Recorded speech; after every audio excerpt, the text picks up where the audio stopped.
sobre a brevidade da vida de Sêneca. 1. A maior parte dos mortais, Paulino, queixa-se da malevolência da natureza, porque estamos destinados a um momento da eternidade, e segundo eles, o espaço de tempo que nos foi dado corre tão veloz e rápido, de forma que, à exceção de muito poucos, a vida abandonaria a todos em meio aos preparativos mesmos para a vida. E não é somente a multidão e a turba insensata que se lamenta deste mal considerado universal. A mesma impressão provocou queixas também de homens ilustres. Daí o protesto do maior dos médicos. A vida é breve, longa a arte.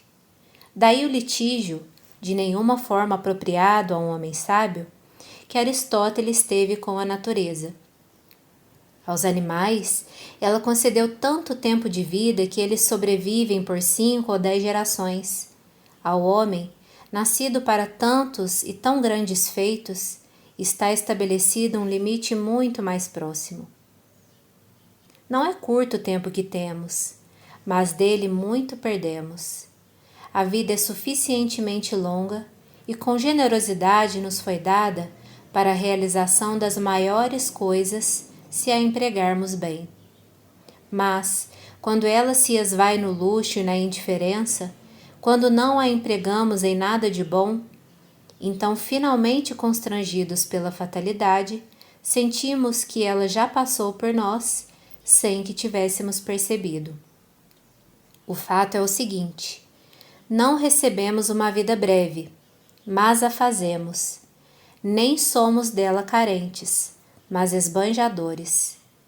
Tal como abundantes e régios recursos, quando caem nas mãos de um mau senhor, dissipam-se no momento, enquanto que, por pequenos que sejam, se são confiados a um bom guarda, crescem pelo uso, assim também nossa vida se estende por muito tempo para aquele que sabe dela bem dispor. 2. Por que nos queixamos da natureza? Ela mostrou-se benevolente. A vida, se souberes utilizá-la, é longa.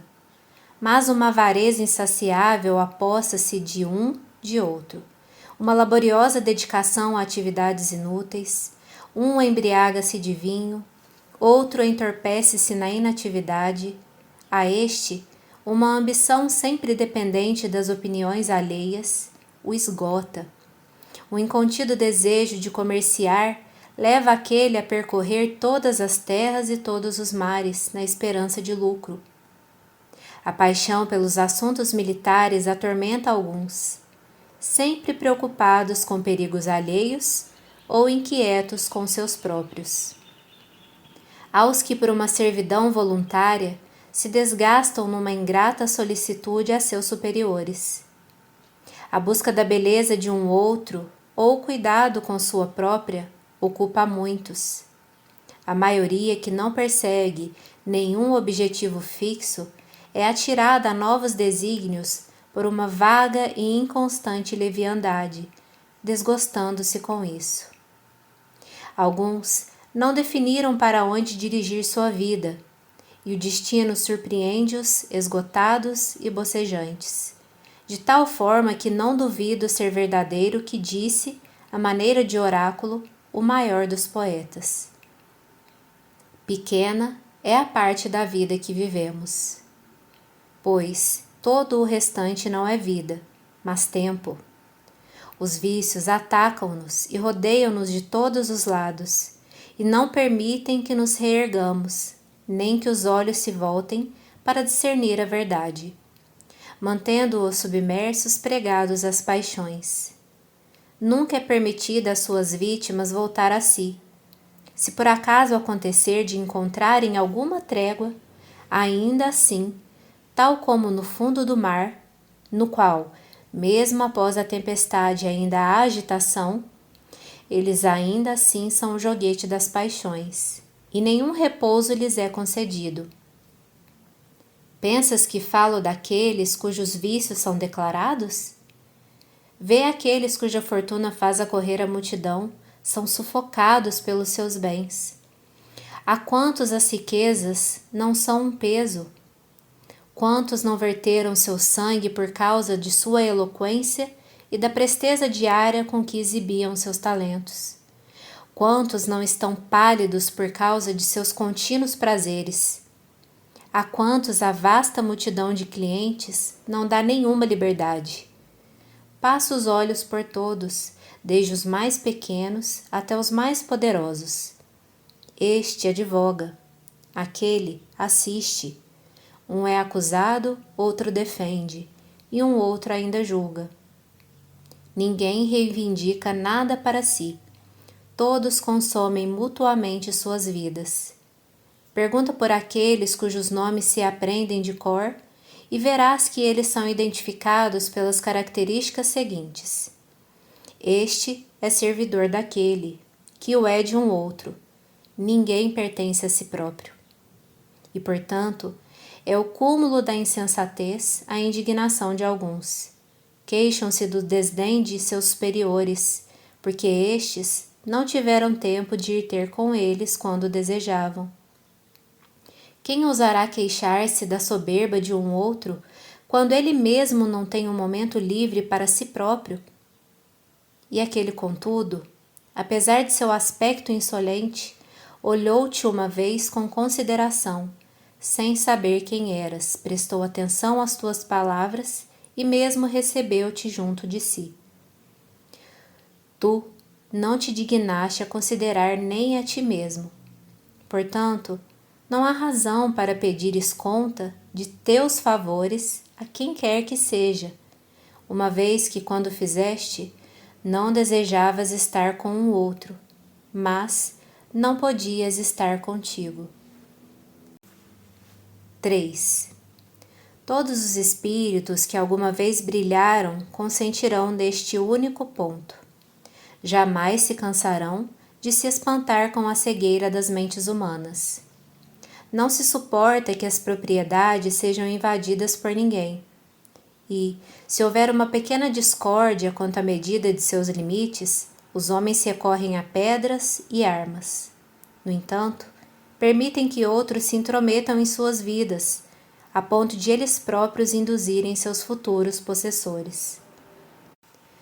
Não se encontra ninguém que queira dividir seu dinheiro, mas a vida, entre quantos cada um a distribui. São avaros em preservar seu patrimônio, enquanto, quando se trata de desperdiçar o tempo, são muito pródigos com relação à única coisa em que a avareza é justificada. Por isso, agrada-me interrogar um qualquer dentre a multidão dos mais velhos. Vemos que chegaste ao fim da vida, contas já 100 ou mais anos. Vamos, faz o cômputo de tua existência. Calcula quanto deste tempo o credor, amante, superior ao cliente, te subtraiu, e quanto ainda as querelas conjugais, as reprimendas aos escravos, as atarefadas perambulações pela cidade. Acrescenta a doença que nós próprios nos causamos e também todo o tempo perdido. Verás que tem menos anos de vida do que contas. Faz um esforço de memória. Quando tiveste uma resolução seguida? Quão poucas vezes um dia qualquer decorreu como planejaras? Quando empregaste teu tempo contigo mesmo? Quando mantiveste a aparência imperturbável, o ânimo intrépido? Quantas obras fizestes para ti próprio? Quantos não terão esbanjado tua vida sem que percebesses o que estava perdendo? O quanto de tua vida não subtraíram sofrimentos desnecessários, tolos contentamentos, ávidas paixões, inúteis conversações, e quão pouco não te restou do que era teu. Compreendes que morres prematuramente. Qual é, pois, o motivo? Vivestes como se fosses viver para sempre. Nunca vos ocorreu que sois frágeis. Não notais quanto tempo já passou. Vós o perdeis como se ele fosse farto e abundante, ao passo que aquele mesmo dia que é dado ao serviço de outro homem ou outra coisa seja o último. Como mortais, vos aterrorizais de tudo, mas desejais tudo como se fosseis imortais.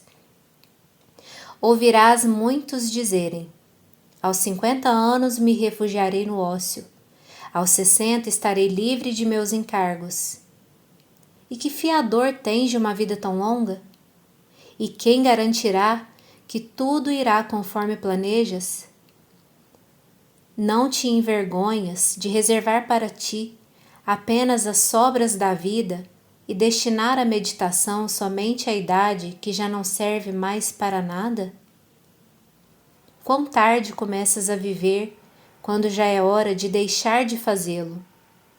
Que negligência tão louca dos mortais, de adiar para o 50º ou 60º ano os prudentes juízos, e a partir deste ponto, ao qual poucos chegaram, querem começar a viver. 4. Verás os homens mais poderosos e elevados aos mais altos postos deixar escapar palavras nas quais desejam e louvam o ócio, e o preferem a todos os seus bens. Por um momento desejam abdicar daquela sua proeminência, se for possível fazê-lo em segurança, pois, ainda que nada venha do exterior assaltá-la ou abalá-la, por si só a fortuna se desfaz. O divino Augusto, a quem os deuses mais do que a qualquer outro mortal favoreceram, nunca deixou de almejar repouso para si próprio e desejar folga dos assuntos públicos. Todas as suas falas voltavam sempre ao mesmo ponto, a esperança de ócio. Isto distraía suas penas com o seguinte consolo, fingido, contudo doce: um dia haveria de viver para si mesmo. Em certa carta endereçada ao Senado, como prometesse que seu repouso não haveria de ser desprovido de dignidade e seria condizente com sua glória passada, encontrei essas palavras: é, porém, mais ilusório que essas coisas se realizem do que podem ser prometidas. Contudo, o desejo daquele tempo que tanto ambiciono me anima de tal forma que antecipo algo do desejado pela doçura das palavras pronunciadas, ainda que tarde seu deleite. O ócio era uma coisa tão almejada que, por não poder dele usufruir, antecipava-o em pensamento. Ele, que via todas as coisas dependerem unicamente de si, que decidia a sorte dos homens e das nações, com muita satisfação pensava no dia em que se despojaria de sua grandeza. Estava ciente de quanto suor exigiam aqueles bens que brilhavam por todas as terras, de quantas inquietações reprimidas eles ocultavam, forçado primeiramente a combater os cidadãos, depois os amigos e, finalmente, os mais próximos de si. Em mar e em terra fez correr sangue. Tendo levado à guerra Macedônia, Sicília, Egito, Ásia e a quase todas as costas, dirigiu os exércitos já cansados de oprimir romanos às guerras externas. Enquanto pacifica os Alpes e subjuga inimigos infiltrados em meio à paz do império e estende as fronteiras para além do Reno, do Eufrates e do Danúbio, na própria Roma contra ele se voltavam os punhais de Murena, Cepião, Lépido, Ignácio e de tantos outros. Ainda não havia escapado das armadilhas destes, e sua filha e muitos jovens nobres entregavam-se ao adultério, como se isso fosse um sacramento, atormentando dessa forma sua velhice. E ainda havia uma segunda e temível união de uma certa mulher a um Antônio. Ele arrancava esses males com suas próprias mãos, e outros latentes irrompiam. Tal como num corpo ferido e sangrando, uma outra parte qualquer sempre se rompia. Por isso desejava o ócio. Todos os seus labores residiam nessa esperança e pensamento. Tal era o desejo daquele que podia satisfazer todos os desejos. 5. Marco Cícero, atirado entre homens como Catilina, Clódio, Pompeu e Crasso, uns manifestos inimigos, outros dúbios amigos. Enquanto oscilava com a República e procurava sustentá-la no seu naufrágio, até finalmente afundar com ela, sempre inquieto na prosperidade e impaciente na adversidade, quantas vezes não amaldiçoou seu próprio consulado, que era louvado não sem motivo, mas sem moderação. Que coisas lamentáveis ele diz numa carta a Ático, na época em que Pompeu, o pai, já havia sido vencido, e seu filho restaurava na Espanha as armas despedaçadas. Pergunta-me o que faço aqui? Diz ele. Semi-livre, quedo-me em minha vida de túsculo. Ainda acrescenta muitas outras palavras, nas quais lamenta a vida passada, queixa-se do presente e desespera-se do futuro. Cícero se diz semi-livre, mas por Júpiter, nunca o sábio recorrerá a um termo tão baixo. Nunca será semi-livre, mas será um homem de íntegra e sólida liberdade, desapegado, senhor de si e bem acima dos demais. Pois, quem pode estar acima daquele que está acima da fortuna? 6. Disse que Lívio Druso, homem violento e arrebatador, após ter dado curso a novas leis e às más medidas dos Gracos, com o apoio de uma vasta multidão de toda a Itália, não vendo uma saída para sua política, que já não mais podia levar adiante, nem, uma vez precipitada, abandonar, amaldiçoou sua vida agitada desde o princípio e declarou nunca ter tido férias, nem mesmo quando menino. Com efeito, adolescente ainda, trajando a toga pretexta, usou fazer recomendações sobre os réus aos juízes e fazer prevalecer tão eficazmente sua opinião no fórum, que é tido como certo que algumas causas foram por ele arrebatadas. Em que não haveria de dar uma ambição tão prematura? Poder-se imaginar que uma audácia tão precoce haveria de resultar em fonte de grande prejuízo público e particular, e, portanto, era tarde para se queixar de nunca ter tido férias. Ele que desde a criança já era um perturbador e um elemento nocivo ao fórum. Discute-se se ele teria se suicidado, pois sucumbiu de um ferimento recebido na virilha. Há quem duvide se sua morte foi voluntária, mas ninguém de que foi oportuna. Seria supérfluo mencionar os que, embora pareçam aos outros os mais felizes dos homens, declaram eles próprios que na verdade odeiam todas as ações de suas vidas, mas com essas declarações não mudaram nem a si próprios, nem aos outros, pois mal pronunciavam essas palavras e as paixões faziam-nos recair em seus hábitos. Mas, por Júpiter, uma vida como a vossa, mesmo que dure mais de 1000 anos, será sempre determinada pelos mais estreitos limites. Estes vícios podem devorar séculos e séculos. O espaço de tempo que temos, a razão pode, na verdade, dilatá-lo. E embora a natureza faça-o ocorrer, necessariamente ele vos escapará, pois que não vos apossais dele, nem o retendes ou fazeis demorar a mais fugidia de todas as coisas, mas deixais que se perca como se fosse uma coisa supérflua e substituível.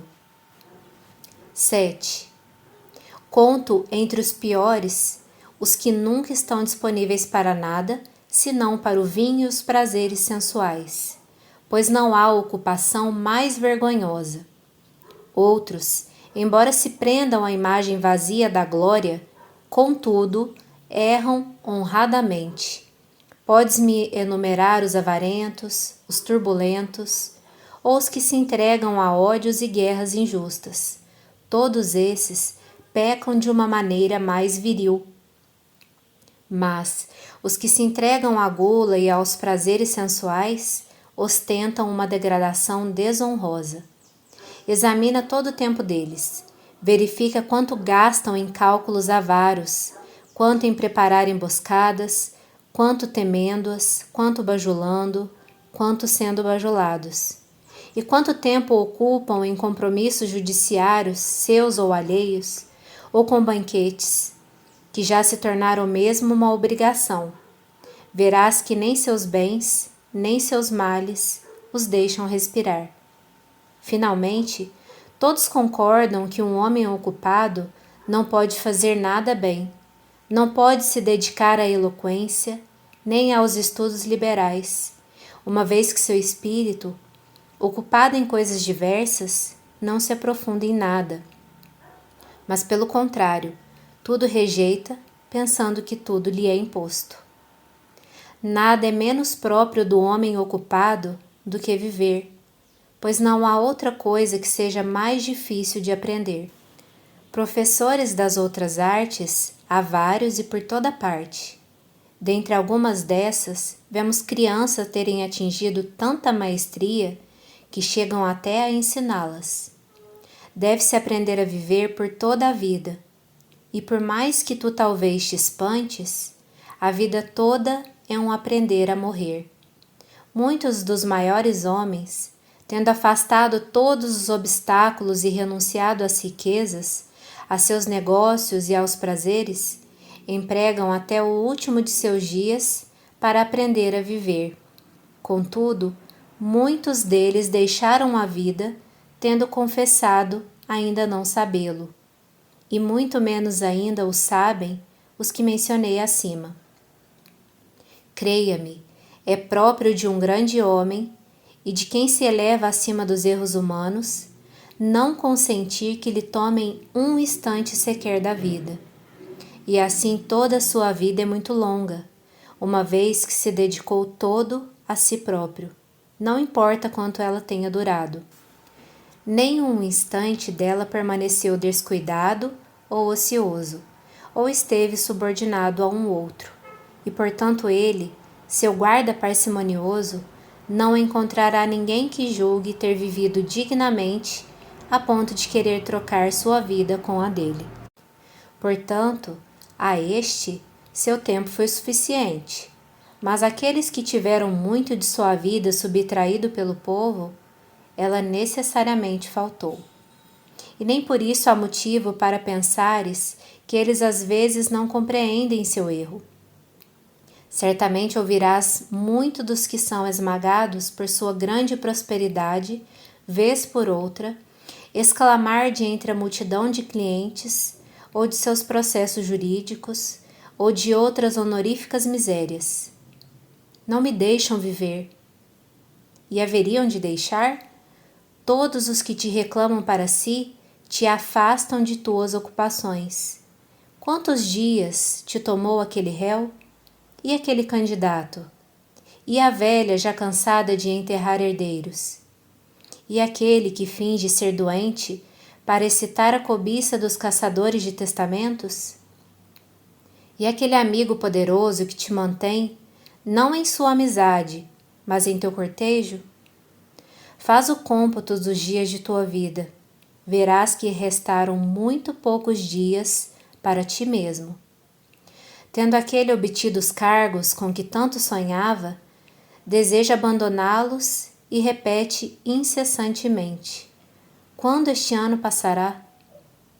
Outro proporciona espetáculos públicos que tanto desejou que lhe fossem cabidos por sorte, e agora diz: quando me livrarei deles?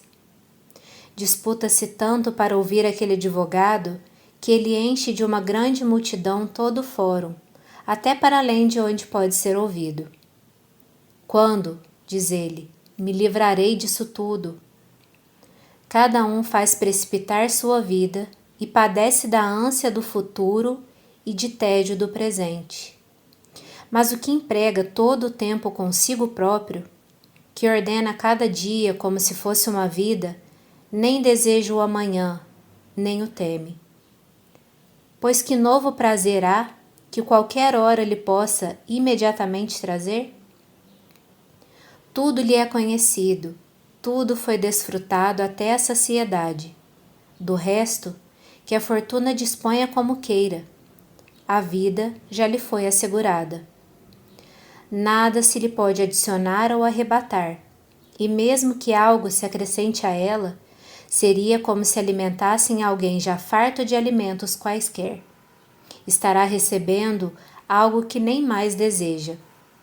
Portanto, não há por que pensar que alguém tenha vivido muito por causa de suas rugas ou cabelos brancos. Ele não viveu por muito tempo, simplesmente foi por muito tempo. Pensarias ter navegado muito aquele que, tendo se afastado do porto, foi apanhado por violenta tempestade, errou para cá e para lá e ficou a dar voltas, conforme a mudança dos ventos e o capricho dos furacões, sem contudo sair do lugar? Ele não navegou muito, mas foi muito acossado. 8. Costumo estranhar quando vejo alguns pedindo tempo, e aqueles a quem se pede mostrarem-se muito complacentes. Ambos consideram aquilo pelo que se pede tempo, nenhum o tempo mesmo. Parece que nada se pede e que nada é dado. Brinca-se com a coisa mais preciosa de todas. Contudo, ela lhes escapa sem que percebam, pois é um incorporal e algo que não salta aos olhos.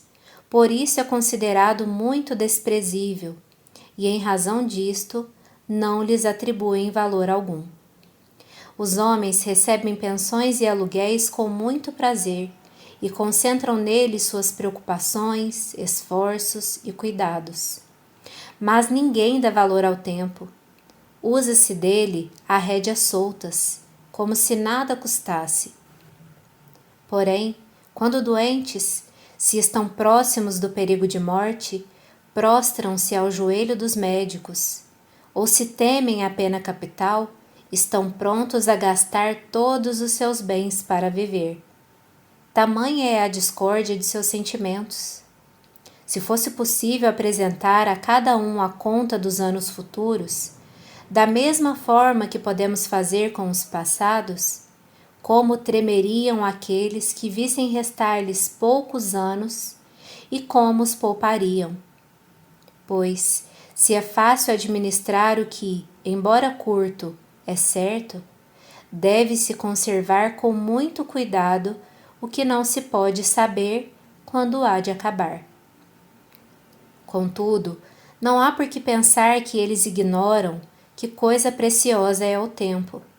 Costumam dizer aos que amam muitíssimo que estão dispostos a lhe dar parte de seus dias, e realmente dão, sem se aperceberem disto, mas dão de forma a subtraírem vários anos a si, sem aumentar os daqueles.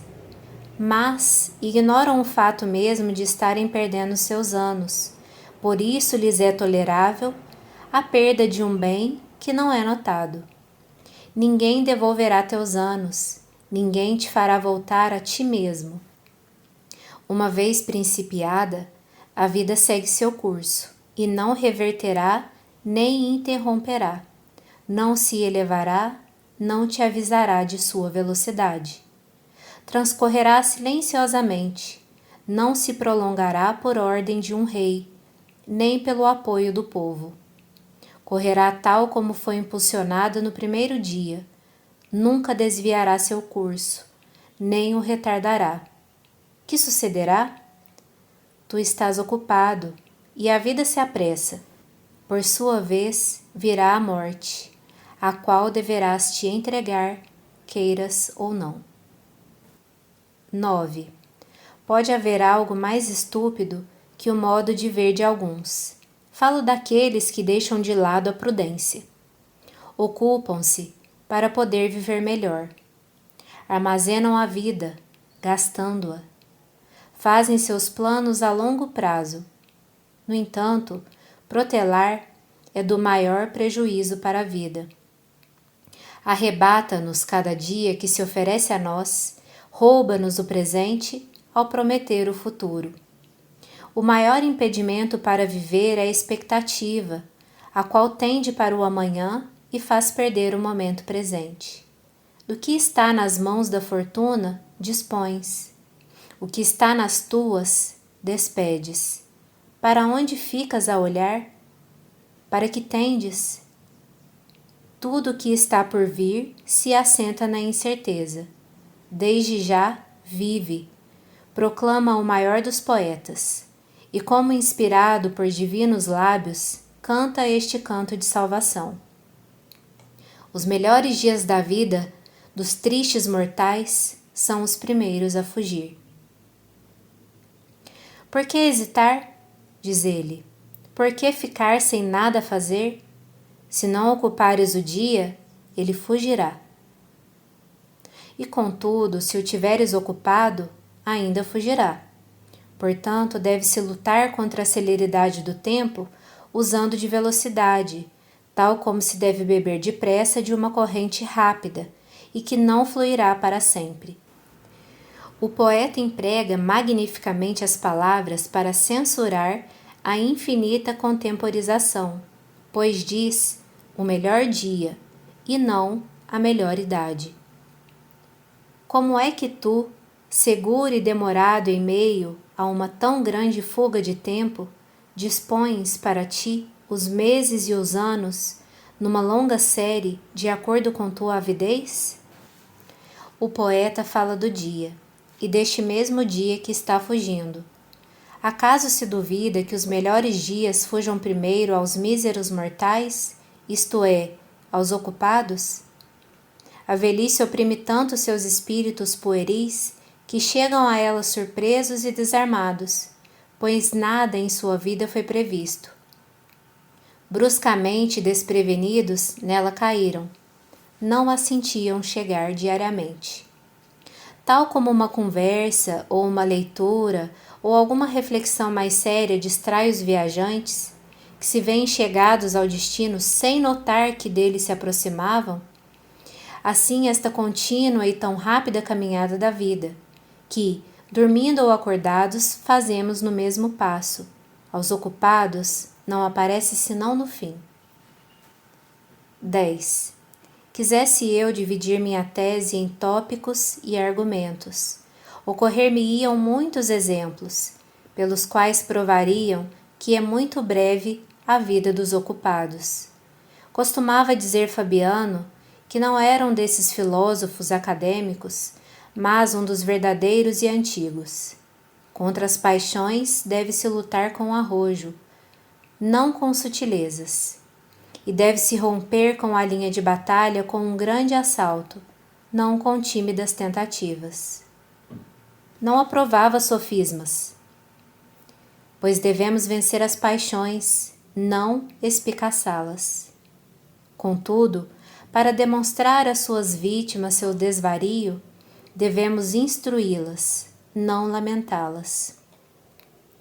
A vida divide-se em 3 períodos: o que foi, o que é e o que há de ser. Destes, o que vivemos é breve, o que havemos de viver, duvidoso, o que já vivemos, certo. Pois sobre este último, a fortuna perdeu os direitos. É o que não se submete ao arbítrio de ninguém. Eis o que escapa aos ocupados, pois eles não têm tempo para reconsiderar o passado, e mesmo se tivessem, ser-lhes-ia desagradável a recordação de uma coisa da qual se arrependem. Portanto, é a contragosto que voltam seus pensamentos ao tempo mal empregado e não ousam reviver aquelas horas, cujos vícios, embora estivessem dissimulados pelo atrativo de um prazer momentâneo, desvendam-se com a recordação. Ninguém se voltará de bom grado ao passado, exceto aquele cujas ações estão todas submetidas à censura de sua consciência, que nunca se engana. Aquele que ambiciosamente muitas coisas cobiçou, orgulhosamente desprezou, insolentemente venceu, traiçoeiramente enganou, desonestamente roubou e prodigamente dissipou seus bens, necessariamente terá que temer suas próprias recordações. Ora, de nossa vida, esta é a parte inviolável e já consagrada, que está acima de todas as vicissitudes humanas, que foi subtraída ao império da fortuna e que não pode ser afetada pela pobreza, nem pelo medo, nem pelo assédio das doenças. Não se pode perturbá-la ou roubá-la de seu possessor, pois sua posse é perpétua e livre de receios. Os dias apresentam-se a nós, um a um e momento por momento. Entretanto, todos os dias do passado se apresentarão a nós quando ordenarmos, e consentirão em ser apropriados e examinados à vontade, coisa que os ocupados não têm tempo de fazer. É próprio de uma mente segura de si e sossegada poder percorrer todas as épocas de sua vida, mas o espírito dos ocupados, tal como se estivesse subjugado, não pode se voltar sobre si mesmo e se examinar. Portanto, sua vida se precipita num abismo. E, tal como não é de nenhum proveito procurar encher uma ânfora, por mais que nela se coloque líquido, se não há fundo que o receba ou o sustenha, assim também não importa quanto tempo tens à disposição. Se não tens como retê-lo, ele vazará como de almas rachadas e furadas. O tempo presente é brevíssimo, tanto que a alguns parece não existir, pois está sempre em movimento, flui e precipita-se, deixa de ser antes de vir a ser. É tão incapaz de deter-se quanto o mundo ou as estrelas, cujo infatigável movimento não lhes permite permanecer no mesmo lugar. Pertence, pois, aos ocupados apenas o tempo presente, que é tão breve que não pode ser abarcado. E este mesmo escapa-lhes, ocupados que estão em muitas coisas. 11. Enfim, queres saber quão pouco vivem os ocupados? Vê como desejam viver longamente. Velhos decrépitos mendigam em suas orações um acréscimo de uns poucos anos. Procuram parecer menos idosos e lisonjeiam-se com mentiras e encontram tanto prazer em enganar a si próprios que é como se enganassem junto o destino. Mas, quando uma enfermidade qualquer adverte-o de que são mortais, morrem tomados de pavor. Não como se deixassem a vida, mas como se ela lhes fosse arrancada. Ficam gritando que foram tolos em não viver, e que se por acaso escaparem da doença, haverão de viver no ócio. Então, tomam consciência de quão inútil foi adquirir o que não desfrutaram, e de como todos os seus esforços resultaram em vão. Mas para aquele cuja vida esteve livre de preocupações, por que não haveria ela de ser longa? Dela nada foi transferido a um outro, nada foi atirado a um e outro lado, nada foi dado à fortuna, nada desperdiçado por negligência, nada foi esbanjado com prodigalidade, nada ficou sem ser empregado. Toda ela, por assim dizer, teve proveito. E deste modo, por mais curta que seja, ela é mais que suficiente. E, portanto, quando lhe vier o último dia, o sábio não hesitará em caminhar para a morte com passo firme. 12. Talvez tu me perguntes a quem eu chamo de ocupados. Não há por que pensar que entendo serem ocupados apenas aqueles contra os quais se mandam os cães expulsá-los da basílica, ou os que vemos sobressair, seja orgulhosamente em meio à multidão de seus clientes, seja desprezivelmente da de outro, ou aqueles cujos compromissos obrigam a abandonar seus lares para ir bater à porta do outro, ou aqueles a quem a lança do pretor põe ocupados devido a um lucro infame que um dia haverá de apodrecer. O ócio de alguns é ocupado. Quer em sua vila ou em seu leito, quer em meio à solidão, mesmo quando estão afastados de todos, eles próprios prejudicam a si mesmos. Não devemos chamar sua vida de ociosa, mas de ocupação indolente. Por acaso, chamas de ocioso que coleciona com escrupuloso cuidado os bronzes coríntios, preciosos devido à mania de uns poucos, e consome a maior parte de seus dias em meio a ferrugentos pedaços de metal? E o que se senta num ginásio, que vergonha, os vícios dos quais somos vítimas nem mesmo são romanos, para apreciar as pelejas dos rapazes que se estapeiam? E o que classifica seus rebanhos de cavalos segundo a cor e a idade, ou os que patrocinam os novos campeões de atletismo? Que tu chama ociosos os que passam muitas horas no cabeleireiro, aparando o que cresceu na noite anterior, discutindo a respeito de cada fio de cabelo, colocando em ordem as madeixas desarranjadas, ou ajeitando sobre a testa que estão falhas aqui e ali? Como ficam irados se o barbeiro foi um pouco negligente, crendo que estava a parar os cabelos de um verdadeiro homem? Como se encolerizam se algo de sua cabeleira foi cortado, se algo está fora de ordem, se tudo não cai em seus devidos cachos? Qual destes não preferiria ver a desordem na República a ver a de seus cabelos? Quem não se preocupa mais com a elegância de sua cabeça do que com a sua saúde? Qual não prefere ser bem penteado a ser honesto?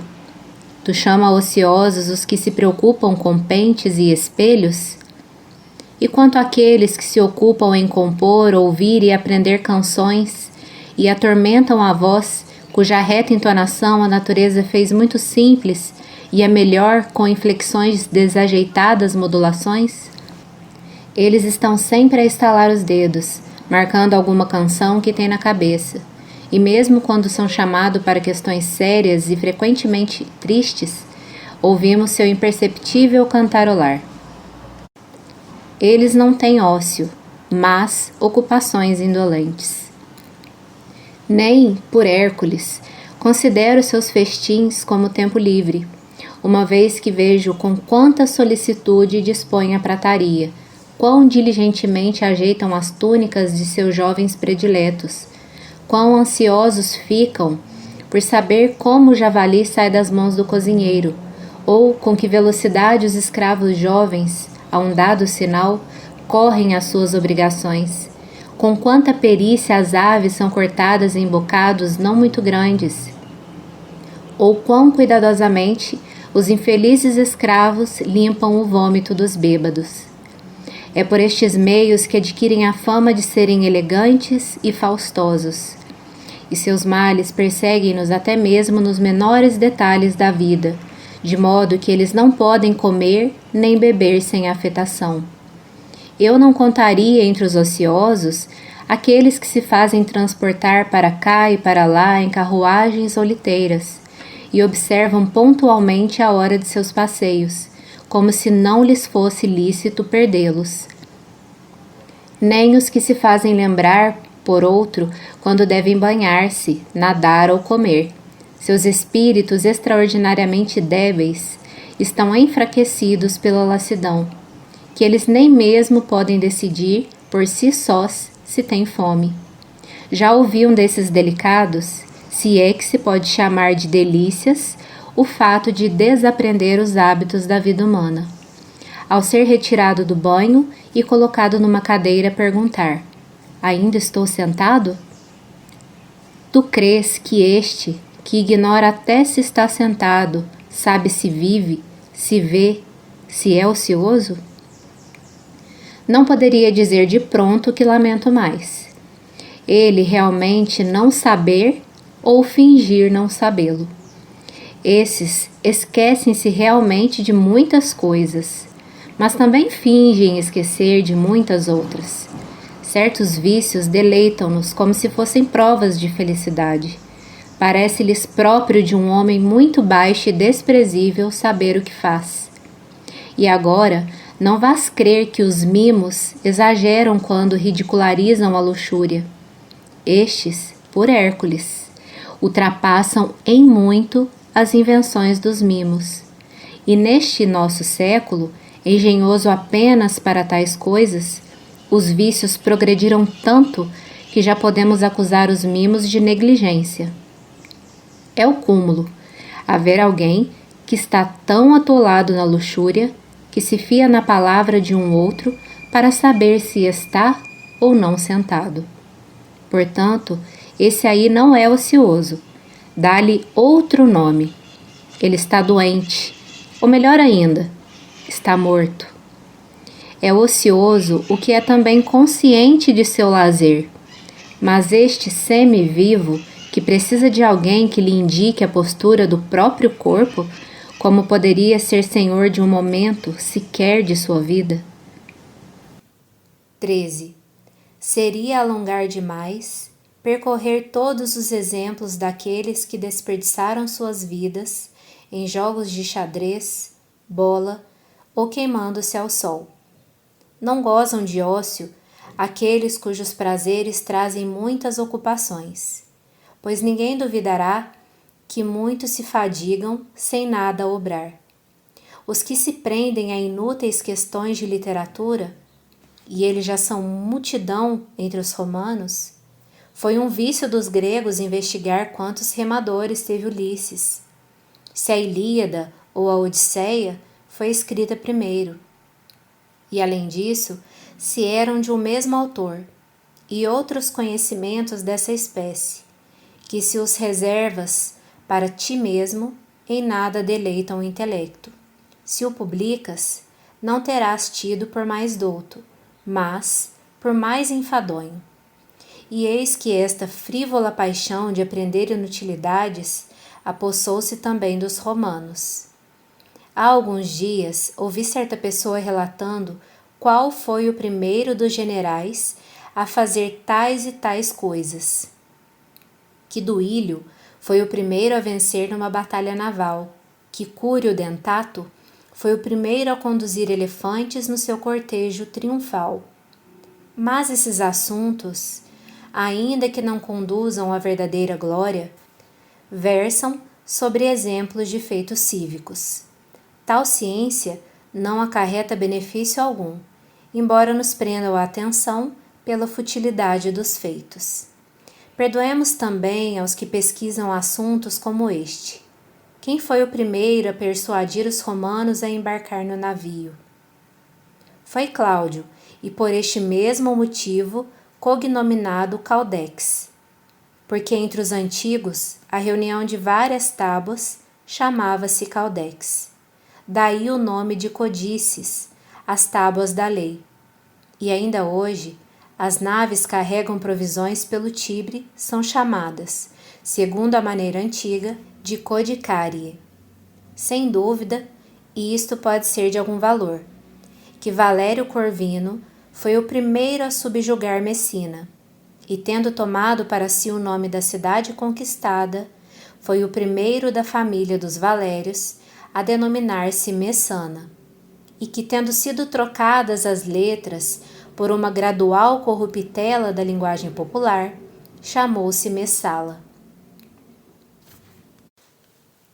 Porventura permitirás a alguém ocupar-se também disto? Que Lúcio Sulla foi o primeiro a apresentar os leões soltos no circo, enquanto que anteriormente eram apresentados acorrentados e que foram enviados arqueiros pelo rei Boco para exterminá-los? Que seja. Façamos também essa concessão. Mas, acaso há um mínimo de valor em saber que Pompeu foi o primeiro a proporcionar um combate no circo com 18 elefantes, tendo-se enviado criminosos para enfrentá-los como se fosse uma batalha? O primeiro dos cidadãos, e segundo o que a fama nos legou, homem que sobressaiu entre os antigos líderes por sua bondade, julgou ser um novo tipo de espetáculo digno de memória matar homens de um modo novo. Combaterem até a morte? É pouco. Despedaçam-se? É pouco. que sejam esmagados por uma enorme massa de animais. Seria suficiente que esses assuntos passassem ao esquecimento, para que posteriormente um prepotente qualquer não aprendesse e invejasse uma ação tão desumana. Quantas trevas uma grande fortuna causa às nossas mentes! Acreditou estar acima das leis da natureza quando lançou aquele bando de miseráveis a feras nascidas sob outros céus, quando proporcionou um combate entre animais tão desiguais, quando fez verter tanto sangue diante dos olhos do povo romano. Ele, que em breve seria forçado a verter mais ainda. Mas logo em seguida, o mesmo Pompeu, traído pela deslealdade alexandrina, entregou-se ao último dos escravos para ser abatido. Só então compreendeu a vã ostentação de seu cognome. Mas que retorne ao ponto de onde me desviei e para que mostre a inutilíssima diligência de alguns nestes mesmos assuntos. Aquele mesmo erudito contava que Metelo, tendo vencido aos cartagineses na Sicília, foi o único de todos os romanos a conduzir em seu triunfo 120 elefantes diante do carro, e que Sula foi o último dos romanos a aumentar o pomerium, coisa que, segundo os costumes antigos, só se fazia após a conquista de territórios italianos, e nunca provinciais. Há alguma utilidade maior em saber que o Monte Aventino, como assegurava aquele, situa-se para além do Pomerium por uma dessas duas razões? Ou porque a plebe tenha se afastado daí, ou porque quando Remo tomava os auspícios, o voo das aves não foi favorável, e ainda outros inumeráveis conhecimentos que ou estão abarrotados de mentiras, ou são desta natureza? Pois mesmo que se admita que eles contam essas coisas todas de boa fé e que se responsabilizam pelo que foi escrito, contudo esses conhecimentos servirão para minorar os erros de alguém? Refrearão as paixões de alguém? Farão alguém mais generoso, mais corajoso, mais justo? Às vezes, meu caro Fabiano dizia duvidar se era melhor não compreender estudo algum do que se envolver com os deste gênero. 14. Dentre todos os homens, somente são ociosos os que estão disponíveis para a sabedoria.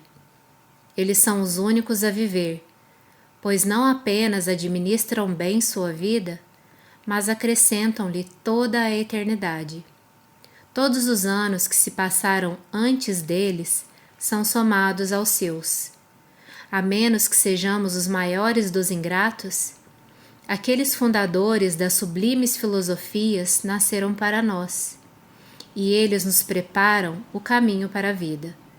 Graças aos seus esforços, conduzem-nos das trevas à luz, aos mais belos conhecimentos. Não nos é vedado o acesso a nenhum século. Somos admitidos a todos, e se desejamos, pela grandeza da alma, ultrapassar os estreitos limites da fraqueza humana, há um vasto espaço de tempo a percorrer. Poderemos discutir com Sócrates, duvidar com Carníades, encontrar a paz com Epicuro, vencer a natureza humana com a ajuda dos estoicos, ultrapassá-la com os cínicos.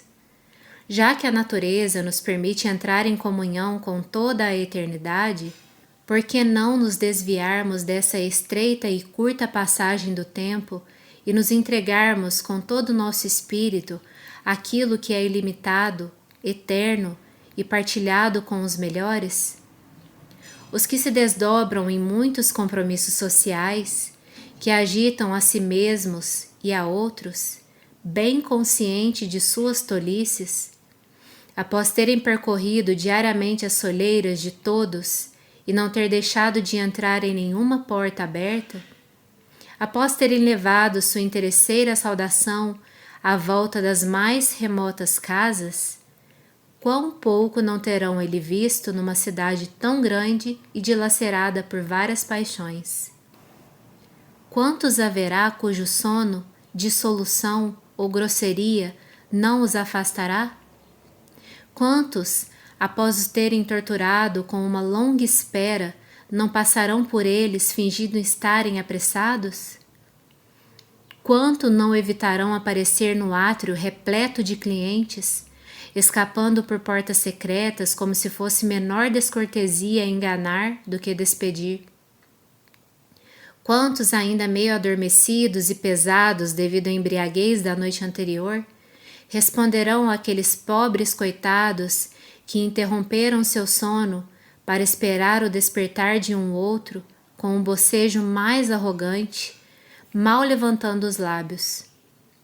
Podemos afirmar que se dedicam a verdadeiros deveres somente aqueles que desejam estar cotidianamente na intimidade de Zenão, Pitágoras, Demócrito, Aristóteles, Teofrasto e os demais mestres de virtude.